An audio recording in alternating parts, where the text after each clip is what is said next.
நீ உற்சாகமாக இரு செல்வமே. நீ எதிர்பார்த்த நிம்மதியான மகிழ்ச்சியான வாழ்க்கையை வாழும்படி நான் உனக்கான எல்லா வேலைகளையும் செய்துவிட்டேன். இனி நீ எதற்காகவும் கவலைப்படாமல் உன்னுடைய கடமைகளையும் வேலைகளையும் மட்டும் செய்தால் போதும். மற்றதெல்லாம் தானாக நடக்கும்.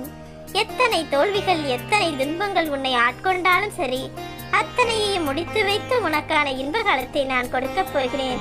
நீ என் மீது வைத்திருக்கும் பக்தி உண்மையானது என்று அறிந்ததால் தான் உனக்கான நல்லது இப்பொழுது உன் வாழ்வில் வந்து சேரப்போகிறது செல்வமே. நல்லது நடக்குமா என காத்திருந்த உனக்கு நல்லதை நடத்தி கொடுக்கவே உன்னை தேடி வந்துள்ளேன்.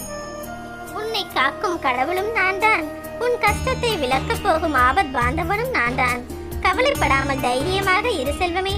உனக்காக அப்பா நான் இருக்கிறேன். உன்னை பிடிக்காதவர்களிடமிருந்தும் உனக்கு பிடிக்காதவர்களிடமிருந்தும் நீ விலகியே இரு. நல்ல நேர்மையான விஷயங்களை மட்டும் அதிகமாக சிந்தித்துக் கொண்டே இரு செல்வமே.